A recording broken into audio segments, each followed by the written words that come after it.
செயலினே மூச்சை உனக்கழித்தேனே. பிறந்த சிறந்த மொழிகளிலே சிறந்தே பிறந்தது தமிழ் மொழி. தமிழ் தாய்க்கு முதல் வணக்கம். அனைவருக்கும் என் காலை வணக்கம். என் பெயர் ராவிகாஷினி. நான் 7ஆம் வகுப்பு ஆ பிரிவு படிக்கிறேன். நான் இன்றைக்கு எடுத்துக்கொண்ட தலைப்பு ஒருங்கிணைந்த இந்தியா.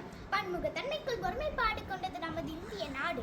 கலாச்சாரங்கள், மொழிகள், மதங்கள் மற்றும் மரபுகளின் கலவையாகும். ஒருங்கிணைந்த இந்தியா என்ற கருத்து இந்த பன்முகத்தன்மைக்குள் நிலவும் ஆழமான ஒற்றுமையையும் நாட்டின் வளர்ச்சியில் இந்த ஒருமைப்பாட்டின் முக்கியத்துவத்தையும் வலியுறுத்துகிறது. வரலாற்றில் இந்தியா முழுவதும் பல பேரரசுகள் தோன்றி மறைந்தாலும் கலாச்சார ரீதியாகவும் ஆன்மீக ரீதியாகவும் ஒருமைப்பாடு எப்போதும் நிலைத்திருந்தது.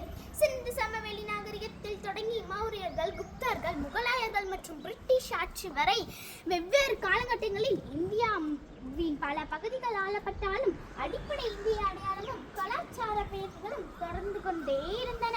சுதந்திர போராட்டத்தின் போது இந்த ஒருங்கிணைந்த உணர்வு தான் இந்தியர்களை ஒன்றிணைத்து ஆங்கிலேய ஆட்சியை எதிர்த்து போராட உந்து சக்தியாக அமைந்தது. பன்முகத்தன்மைக்குள் ஒருமைப்பாடு உலகில் வேறு எங்கும் காண முடியாத ஒரு தனித்துவமான பன்முகத்தன்மையை கொண்டுள்ளது.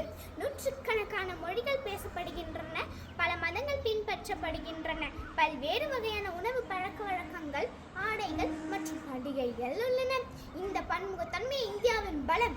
வேற்றுமையில் ஒற்றுமை, வேற்றுமையில் ஒற்றுமை, யூனிட்டி இன் டைவர்சிட்டி என்ற கொள்கை இந்த தேசத்தின் அடிப்படையாகும்.